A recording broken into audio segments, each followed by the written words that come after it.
Making the headlines tonight. The King of Cambodia, His Majesty King Norodom Sihanouk, has sent condolences to the President of the People's Republic of China on the recent China Eastern Airlines plane crash. Prime Minister Hun Sen received a visit from the President of Hawaii Asian Pacific, where the giant Chinese tech company thanked the PM for allowing Hawaii to operate in Cambodia for more than 23 years.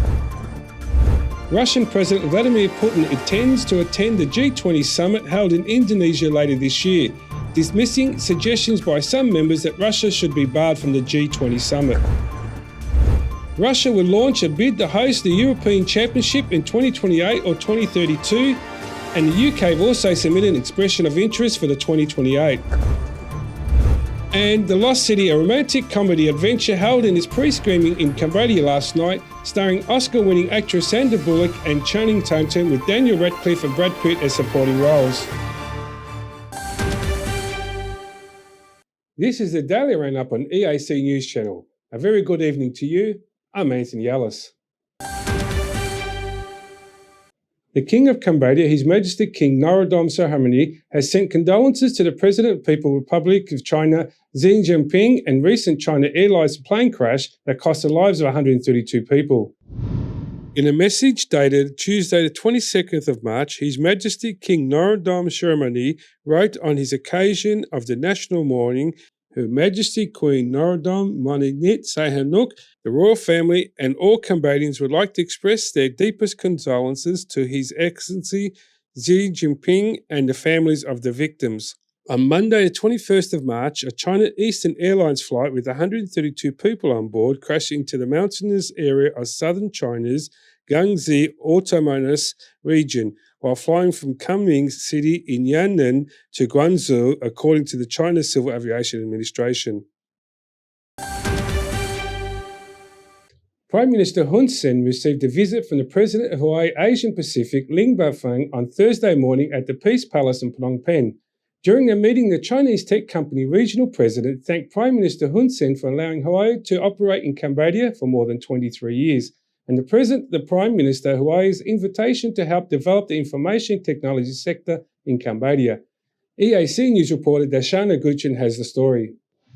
While meeting with Prime Minister Hun Sen at the Peace Palace on Thursday morning, the Asia-Pacific president of Huawei Technologies, Lin Baifeng, said he has observed that the digital economy in Cambodia is growing rapidly, which makes his company want to participate in supporting the sector even more.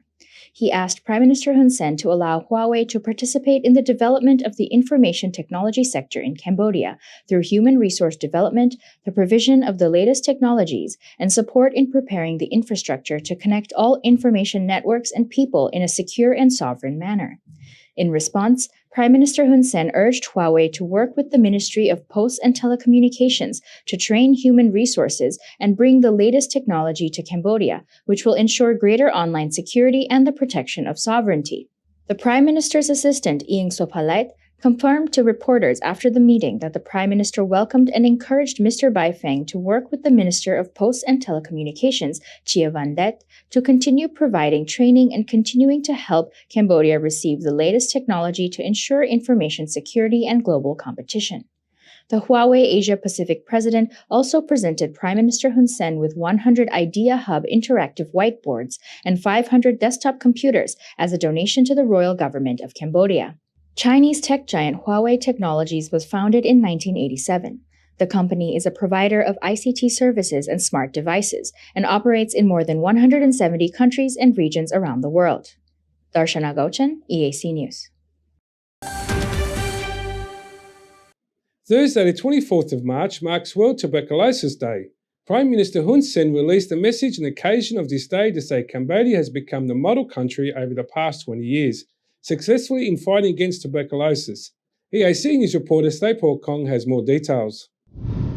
In his message released on the occasion of World TB Day 24 March 2022, under the theme Invest to End TB, Save Life, Prime Minister Hun Sen explained that this day is held every year to raise public awareness and understanding on the global epidemic of tuberculosis, including the extent of the problem and the consequences of TB, to contribute to the promotion of social welfare as well as the value and dignity of society. Over the past 20 years of Cambodia's fight against tuberculosis, the kingdom has transformed itself from one of the highest TB countries in the world to one with the lowest number of the cases. The death toll from TB in Cambodia has dropped from 42 cases per 100,000 people to 20 cases per 100,000, marking a decline of 52%. The incidence of new TB infection has also dropped from 579 cases per 100,000 people to 274 cases per 100,000, which is another drop of 53%. The Prime Minister wrote, Cambodia achieved the Millennium Development Goal related to reducing morbidity and mortality from TB 4 years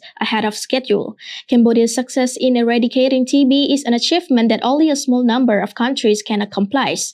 However, the Prime Minister also observed that the rate of illness and death due to the TB in Cambodia is still high compared to some other countries, and there are still many people in the country who have not yet received health services to treat the illness. In this regard, Prime Minister Hun Sen urged for the acceleration of further effort to reduce the morbidity and mortality from tuberculosis in Cambodia, with high consideration taken into account for the well-being of all people in society. Sri Pokong, EAC News. Cambodia has announced that it will start collecting taxes from the online commerce on 2022. Beginning in April, major foreign companies doing business online such as Facebook, Netflix have registered for the General Department of Taxation to apply for value-added tax. EAC News reporter Darshana Guchin has the story.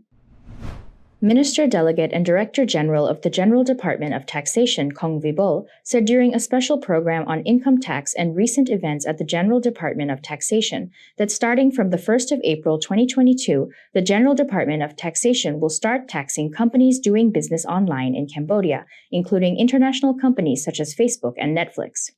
He said that taxation officials have already received applications for registration from these companies, but due to the lack of preparation, the companies have asked for a 3-month extension.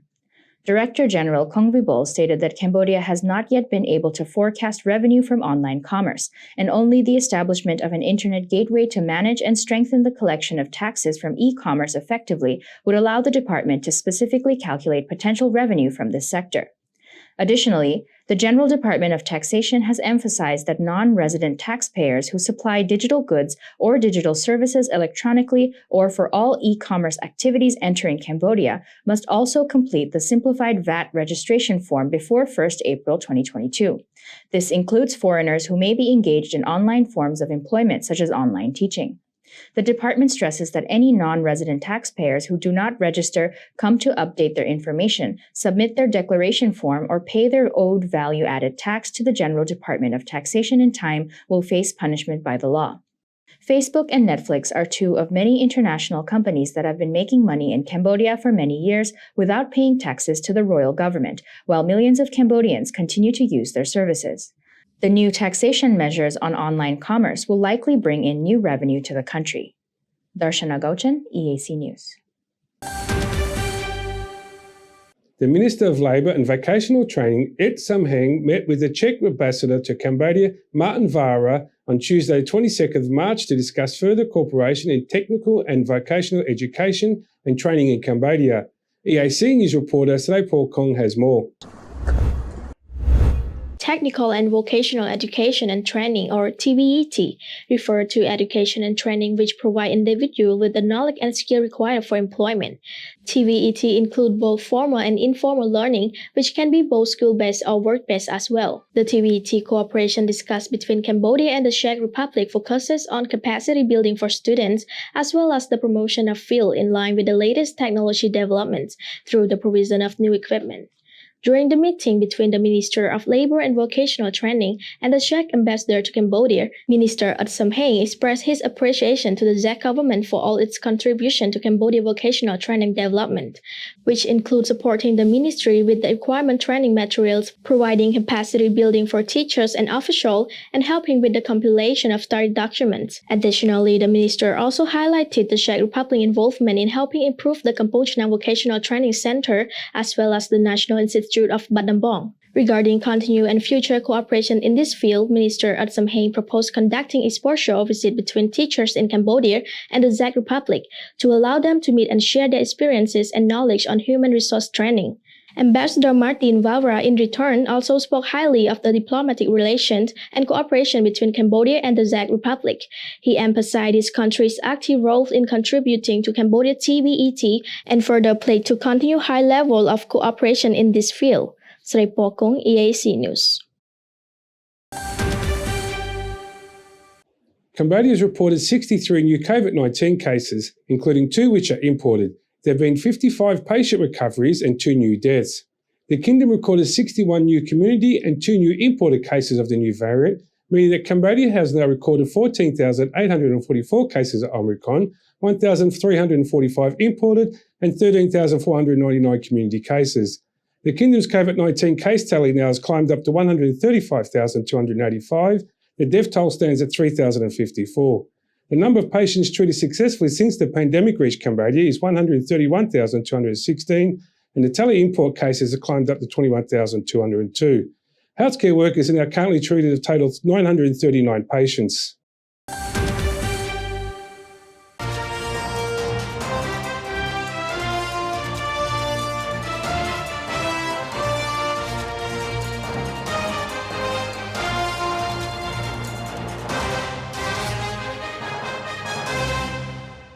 Now look at the news making international headlines Thursday the 24th of March. The threat of tornadoes and strong thunderstorms have loomed over the deep south in the United States on Tuesday, a day after the same system has produced twisters that destroyed homes and injured at least several people.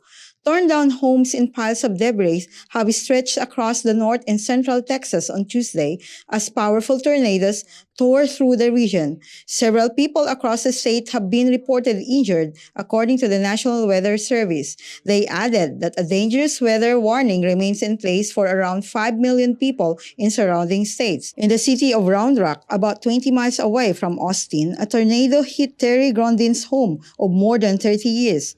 We tried to get through. Streets were black. I didn't care. I ran over here and I saw my house and I was devastated, absolutely devastated. I didn't know what to do. I still don't know what to do, to tell the truth. I'm just trying to see how we get things done so we can get back to normal life, whatever we can do. At least one person has been reported dead after a large tornado wreaked havoc in New Orleans on Tuesday, and the rest of the region is expected to see heavy rains and wind gusts up to 45 miles per hour.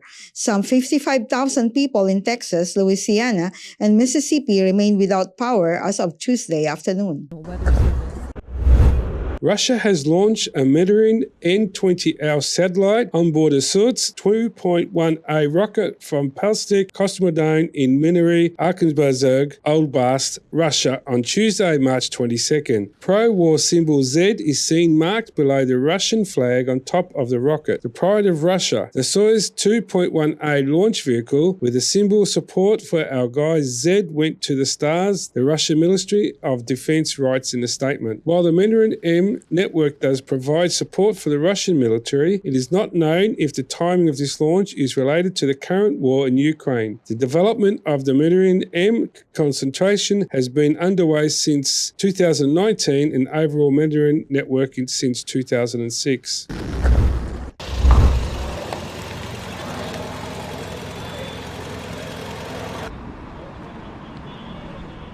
A witness to an attack that killed at least 4 people in the southern Israeli city of Beersheba on Tuesday, March 22nd, has said he saw many casualties. An Arab assailant has carried out the attack, the deadliest in years, before he was shot by a passerby, police has said. There was no immediate claim of responsibility. Israeli media reports identified the attacker as an Arab citizen of Israel, a former high school teacher who had been imprisoned over alleged links to the Islamic State. In a video statement, Israeli Defense Minister Benny Gantz has said that the IDF and the security forces will take and will use all means to prevent terrorist incidents as much as possible. Anyone who encourages or supports the latest attacks will pay the price. The Megan David Dadam ambulance service has said 3 women and a man were killed by the assailant, who has carried out the attack at a patrol station and at an outdoor shopping center, and that at least 2 other people were wounded. One is in critical condition. Israeli protesters have gathered at the scene chanting death to Arab. Tensions have been on the rise in Israel and the Palestinian territories as the Muslim holy month of Ramadan in April this year approaches a period when violence has erupted in the past. Several Palestinian stabbing attacks have occurred in East Jerusalem and the occupied West Bank in recent weeks, with some of the suspected assailants shot dead by Israeli forces.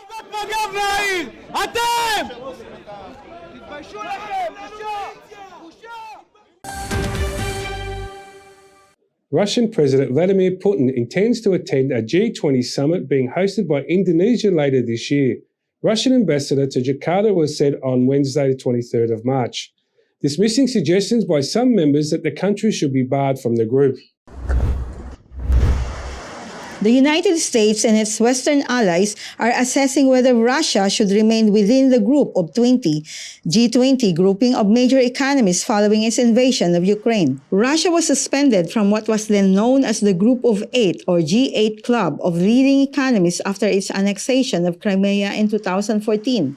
However, the G20 is a much broader grouping that includes India, China, Brazil, and others, and any move to exclude Russia could struggle to find unanimity. The Kremlin on Wednesday, March 23, has accused the United States of putting pressure on other countries regarding Russia's membership in the Group of 20 or the G20 major economies, but said some powers were sticking to their sovereign points of view. Talking of an idea of sending peacekeepers to Ukraine, Kremlin spokesperson Dmitry Peskov has said Poland's idea was reckless and extremely dangerous. Any possible contact between the Russian military and NATO forces could have grave consequences.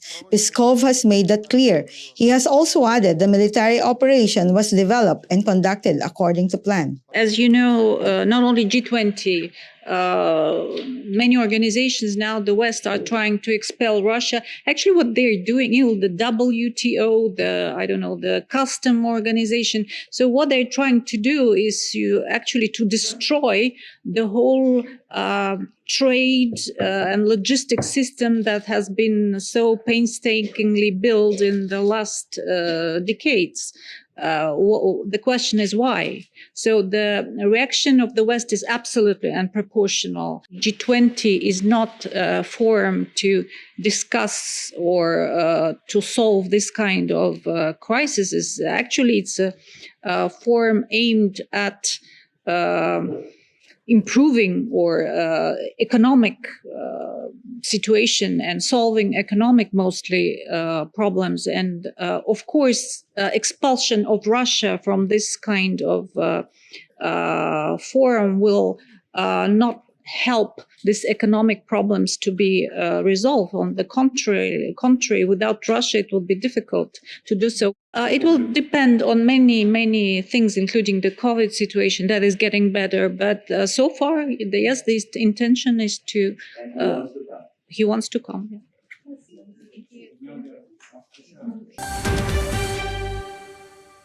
Gene banks which store seeds in cold and low humidity conditions are becoming more numerous, and the world's facing climate change and environmental disasters that seem invulnerable.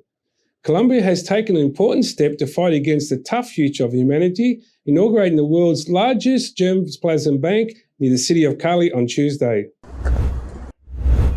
This bank, the world's largest germplasm bank storing seeds of the future, is important because it is like the global gene pool. It ensures the food security of the planet.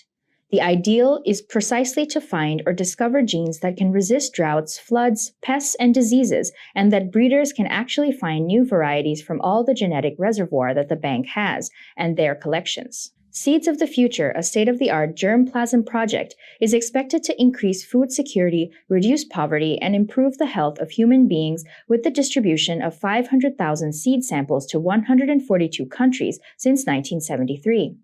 Seeds of the Future will not only safeguard for humanity the largest collection of beans, cassava, and tropical forages in the world, with more than 67,000 different materials, but will also expand its collections to other essential crops and their wild relatives, thus supporting food security and global nutrition. After the current situation in Europe, they are willing to be suppliers of the nations that need it to see their objective of ensuring good quality food, improving the nutrition of their consumers, and at the same time being a sustainable element.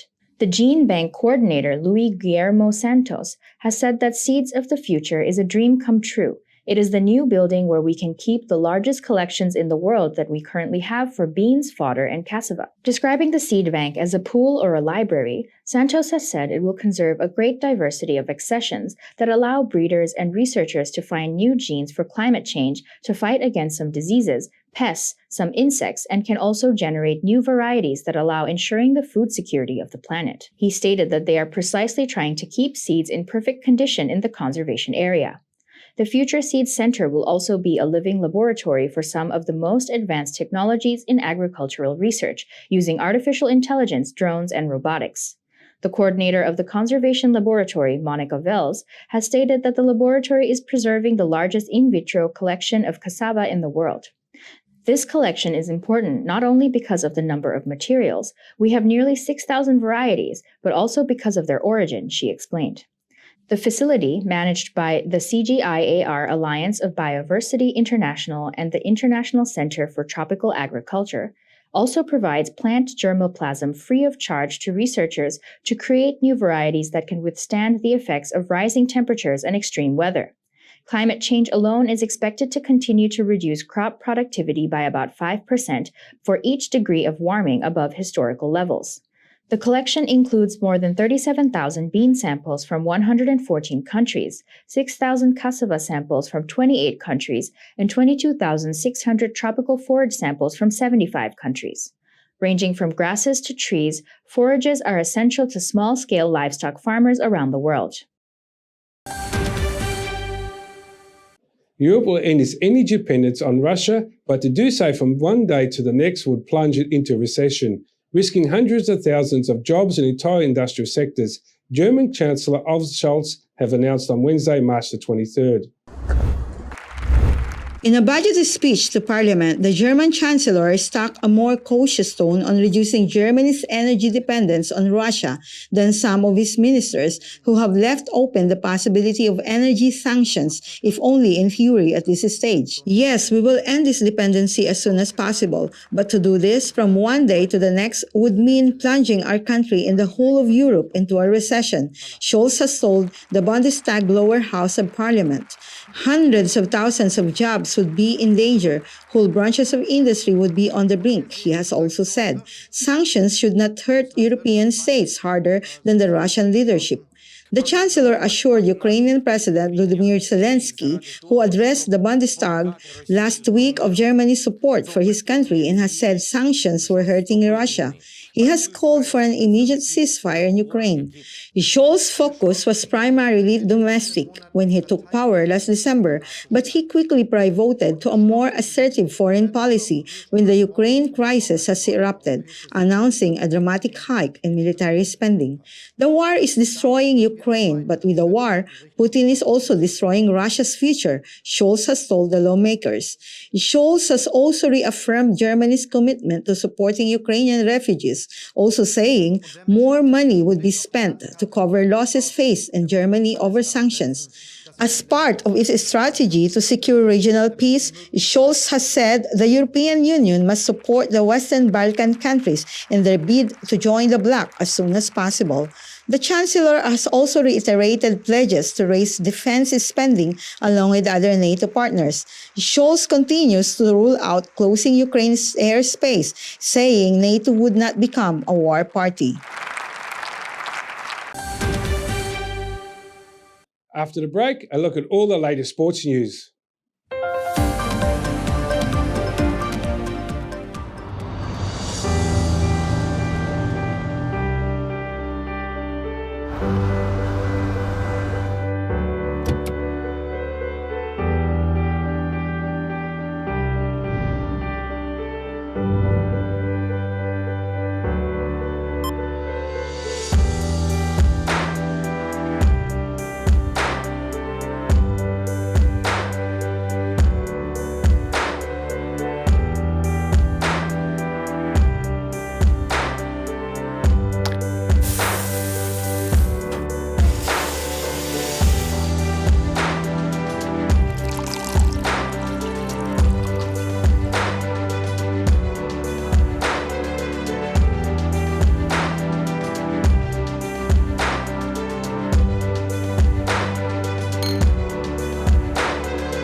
If it's happening and you need to know about it, you'll get it all right here. EAC News brings you updates and breaking news in English across all of our platforms and channels. The EAC News app, YouTube, Facebook, Telegram, Twitter, and our website www.eacnews.asia. Join me and the rest of the EAC News team every day on your favorite channels.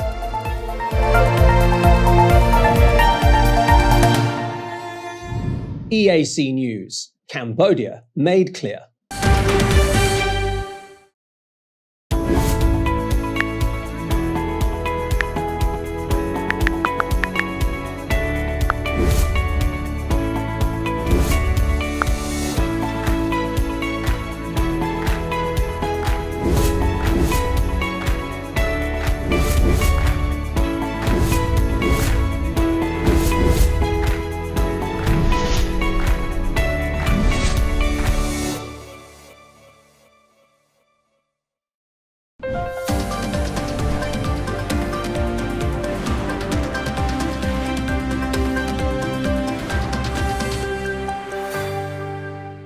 Ben O'Connor rode out a solo victory in Stage 3 of the Volta Catalana on Wednesday the 23rd of March.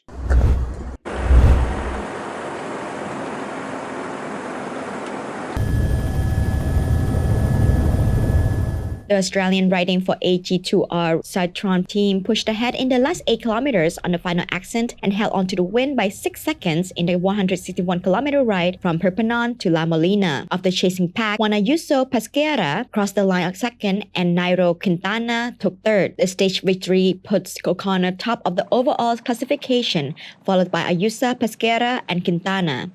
O'Connor said he was particularly pleased with this win given recent sickness. It's been a little bit hard the last month because I got very sick, so to come back now and win again is amazing. And every year I set myself a goal to win. And the fourth stage of the 7-stage race will be a 166-kilometer ride from La Sueur de Gaulle to Boito.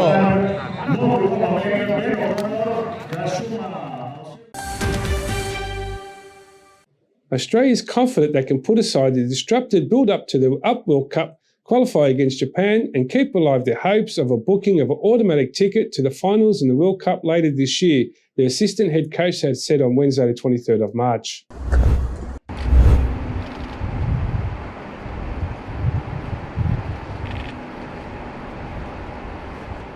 These are the games that players will be talking about for many years to come, said Dutchman, who performed coach Graham Arnold's media duties after later tested positive for COVID-19 last week. These are the games that you want to be remembered by. Victory for Japan at Sydney Olympic Stadium on Thursday, 24th of March, was sent Samurai Blue and Saudi Arabia through the Qatar, leaving Australia to negotiate a tricky path through 2 playoffs if they are to play at the 5th straight final. These are the games that players are going to be talking about in many years to come. Those are the games you want to be remembered by.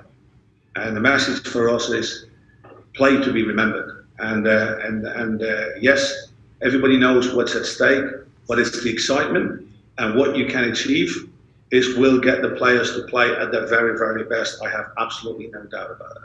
A draw would leave Japan needing 1 more point in their final Group B match at the home to Vietnam next week to secure a spot in Qatar. But coach Hajime Murashu said his side wanted to steal the deal in Sydney. The plan is to win, not to draw, Murashu told reporters.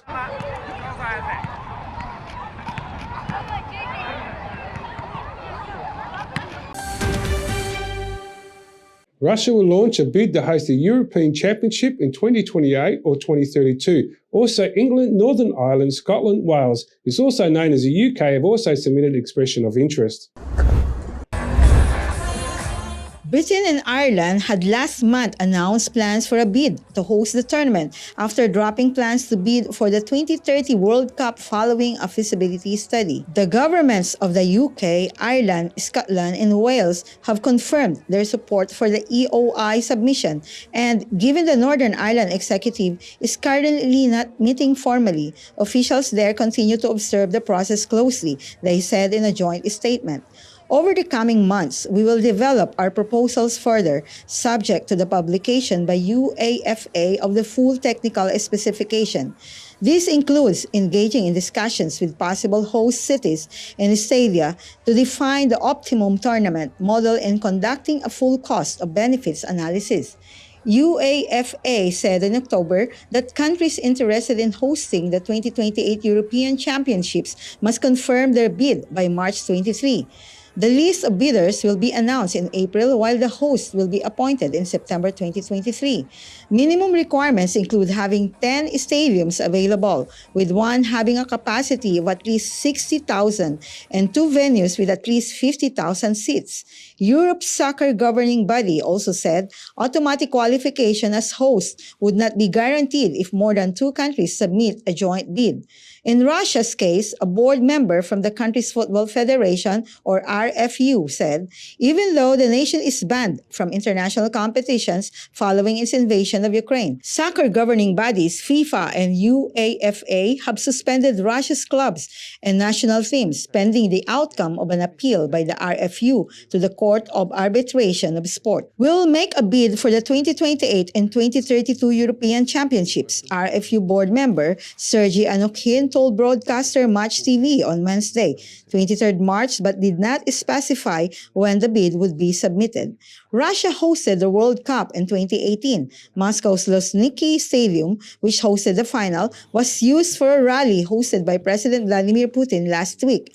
We should take the opportunity to host the Euro. It would be held at our World Cup stadiums. We have developed infrastructure, RFU President Alexander Yukov was quoted as saying by Match TV.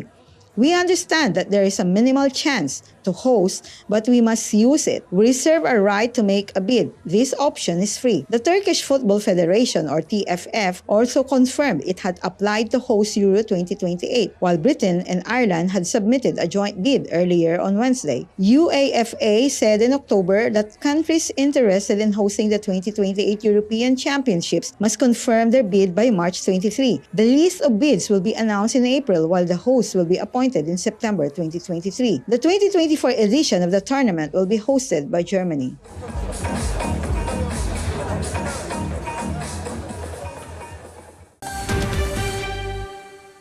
Now let's have a look at the weather and what you can expect for tomorrow.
Finally, Legend Exchange held its pre-screening and premiere for the movie The Lost City in Cambodia on Wednesday night. The film stars Oscar-winning actress Sandra Bullock and actor Channing Tatum and the two main leads, and Daniel Radcliffe from the Harry Potter's franchise, as well as Brad Pitt in the supporting roles. The Lost City is a romantic comedy adventure not to be missed. The Lost City tells the story of a reclusive author of romance adventure novels, played by Sandra Bullock, who gets kidnapped by an eccentric billionaire, played by Daniel Radcliffe, that wants to use her to find the ultimate treasure from the lost city of D, a fictional ancient city from one of Bullock's characters' books. At the movie premiere in Los Angeles, the stars walked the red carpet in high spirits. Wearing a grayish-blue suit, Daniel Radcliffe posed for pictures and then talked about how relieved he was to see this movie play in theaters. It is. It's very, very nice. It's lovely to be in a place where we sort of feel okay going back into a theatre, and I'm very, very glad it happened in time for this movie, because look, you can enjoy this movie anywhere. It's very, very good fun, but it is like a grab your friends and get some popcorn and like get loud in a cinema. It's that kind of film. So, and watching it in Austin and being reminded of like, oh, that's what it's like to be in the middle of an audience reacting to something was like very, very cool.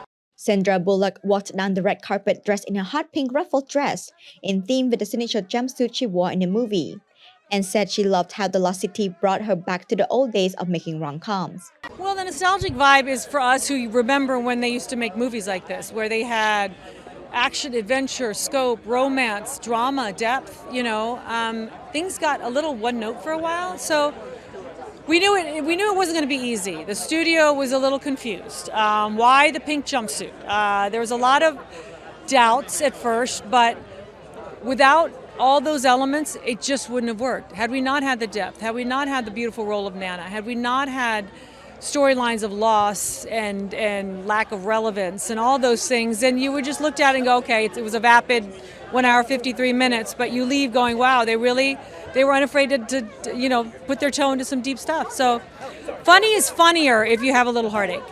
On the 1st of March, Paramount Pictures paused the release of The Lost City in Russia due to the ongoing tragedy in Ukraine. The Lost City is now showing in Cambodia starting Thursday, 24th of March.